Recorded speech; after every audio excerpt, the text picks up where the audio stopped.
What's up, everyone? All right, in today's episode, I'm going to break down my watch list for Monday morning and the game plan for the week ahead. Last week, we saw three of the biggest percentage gainers of the entire year. On, Monday or Tuesday, we had a 1,000% intraday gain. Then we had a 2,200% intraday gain. And then we had another 1,000% intraday gain on Friday. 1,000%. In other words, a stock going from $1 to $10, or $2 to $20, or $3 to $30. I mean, we've seen several of, that proportion move. All of these have been going into the teens or 20s, if not higher. These are huge moves. But what's the common denominator between these stocks? Chinese and no news. That is tough. So this feels like a little bit of a backwards market where a stock that is a U.S. company that has what is legitimately good news may end up actually getting ignored right now because there's more opportunity and crazy potential on a Chinese biotech with no news. Strange, but that's the market we're in. And I got a little frustrated with this towards the end of last week because I had some trades on some stocks that had good catalysts that I really felt were going to work, but they didn't work. And I felt like it was not because the actual stock wasn't good or because the catalyst wasn't good, but because traders were waiting for the next Chinese stock with no news to start popping up. And so they weren't going to waste their buying power and, waste their ammo on something with news or something that was a U.S. company. Okay, so that's a little frustrating, but you either, go with them or you trade with the crowd, or you just say, you get stubborn and you say, no, I'm not going to trade anything that's a foreign listed security moving up with no news. A lot of these are going to go up 1,000%, and within a week or two, they're going to be right back down at where they came from, if not lower.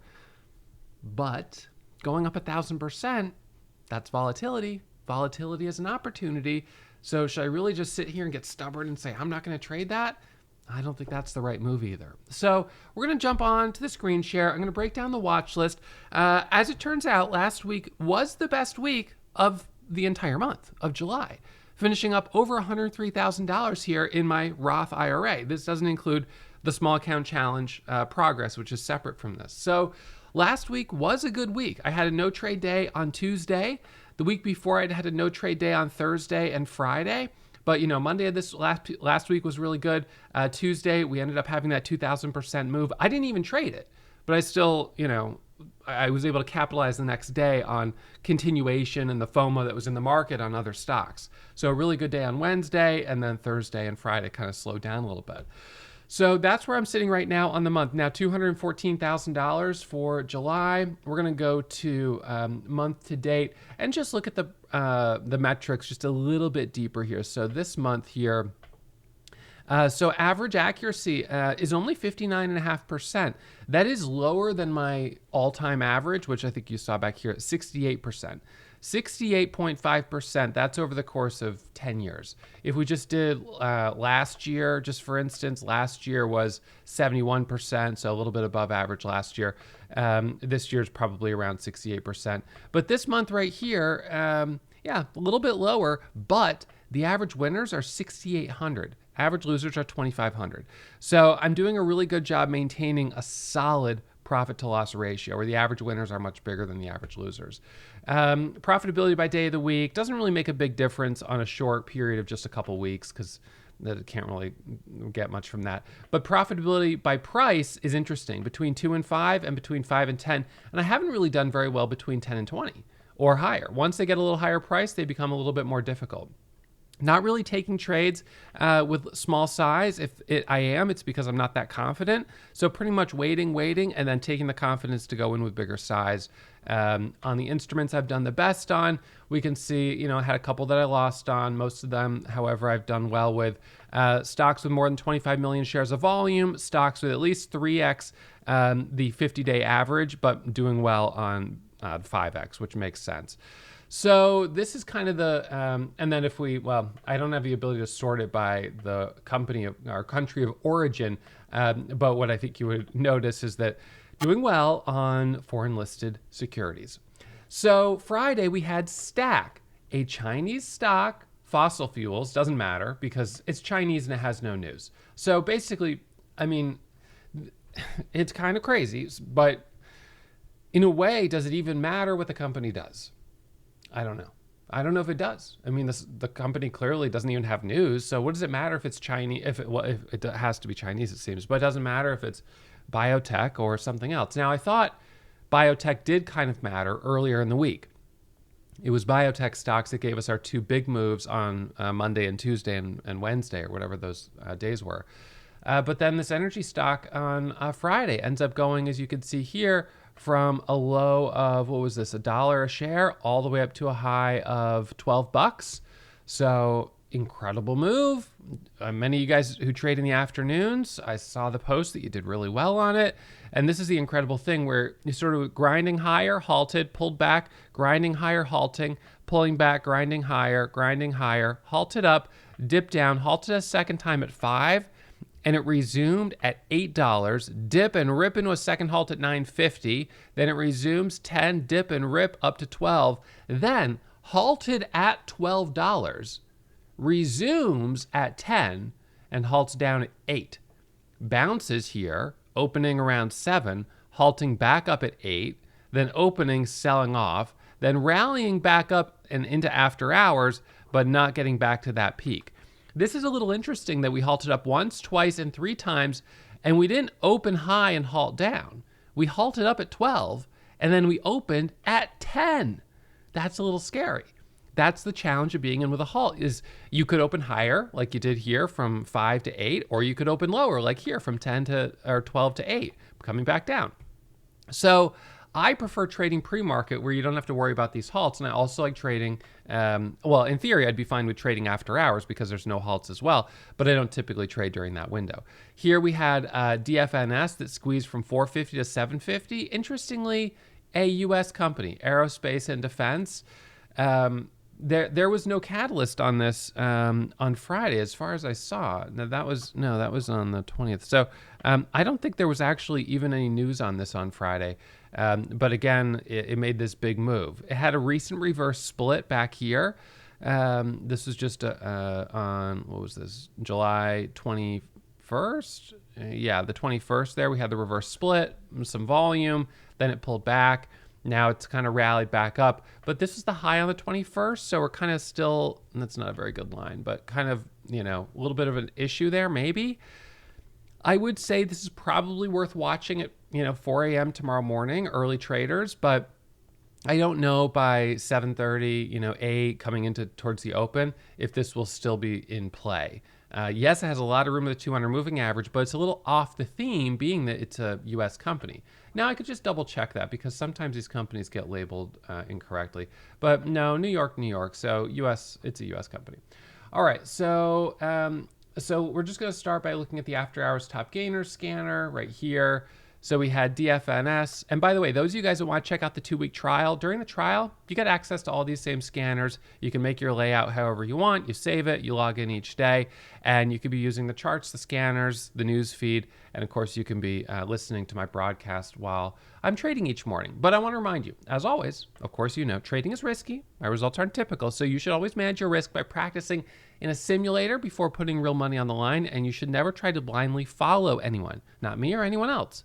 It won't teach you self-sufficiency. If you blindly follow, number one, you'll always be behind whoever you're following. So your winners will be smaller and your losers will be bigger. But secondly, you'll be completely dependent on that person. I want you to become a self-sufficient, independent trader. Now, I'm sharing with you the strategy that I trade every day because to me, it makes the most sense. It's the most logical way to approach actively trading the market. Looking for the leading gainers that have high volume, typically that have a news catalyst, but that's an exception right now. And then looking for the pullbacks to ride the momentum. Buying the dips for the pop back up. So anyways, check out the 2-week trial if you'd like. Link is pinned to the top of the comments. So DFNS, BIYA, this one we traded a little bit. It was on the watch list actually last Sunday. It had this sort of big move on Friday, then it continued into pre-market on Monday. So that was that was a good call there, but not interesting here today going into Monday this week. OMH, CNET, not interesting. OMH, that's just a dead cat bounce off the low, not interested. LSE, this one, no volume really. JAG-X, there have been times where this one worked, but it's too cheap. It's not moving. CLIR, I don't see anything happening on that one. So for after hours top gainers, DFNS really is the only one that's worth considering. So that's the first one on the watch list. Now let's look at Stack. This one obviously made a big move as well. Would it be worth watching going into Monday? So on the daily chart, Stack was total blue sky setup, all-time highs on Friday. Let's just check DFNS on that. So DFNS had a lot of room to the 200, but is far away from blue sky. I just wanted to confirm that. Stack, yes, it is blue sky.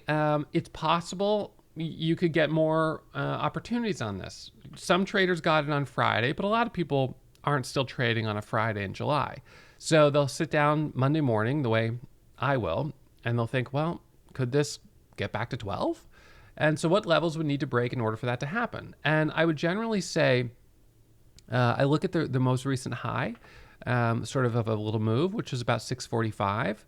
And then above that, we've got this teeny little candle right here at 674. And then all of a sudden, you've got a little bit of a sort of window there up towards 1140.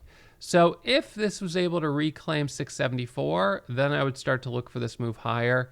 Maybe there's actually a little candle right there around 730. But you do start to get into a window there with room back to 1140, and then over 1140, you've got room back to the highs. So those are levels that I would watch. I would consider this to be a pivot. We're stair-stepping down. But if we break over that level, then suddenly we're starting to make moves higher.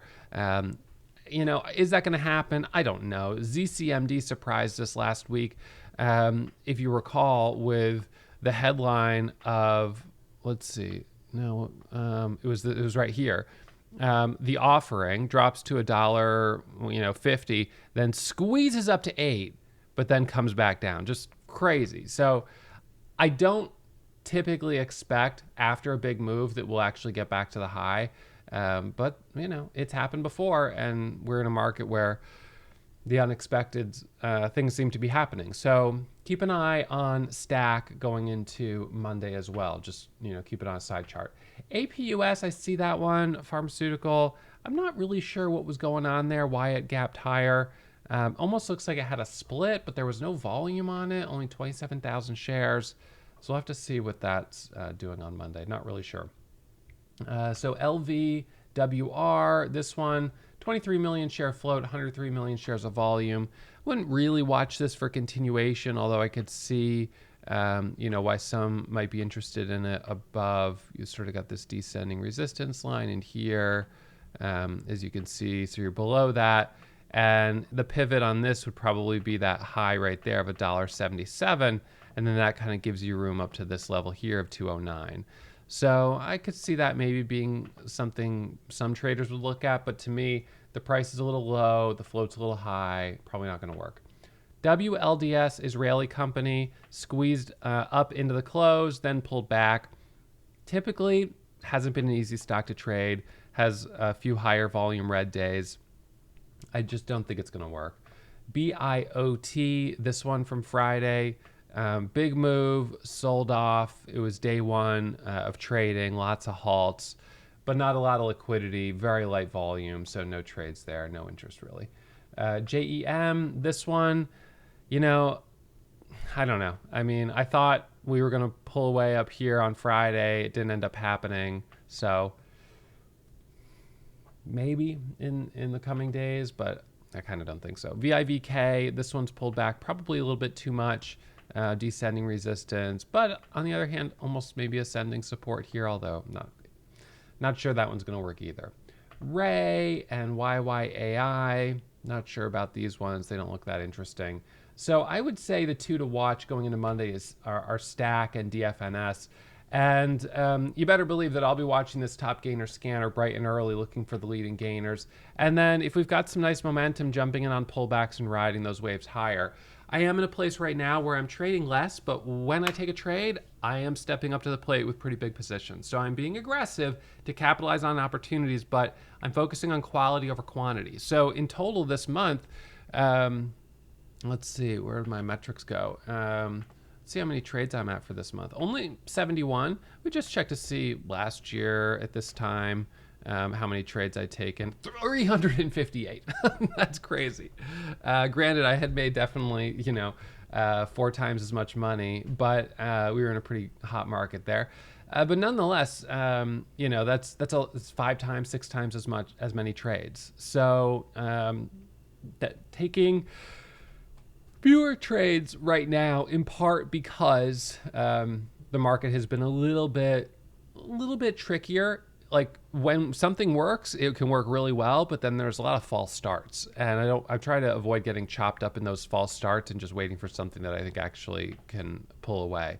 So trading a little bit less. You might think, well, geez, you're trading less and you've made 80% less money. This is really a factor of the market is not as strong as it was last year at the same time. Same with June. Last June was incredible. This June, decent, but not as good.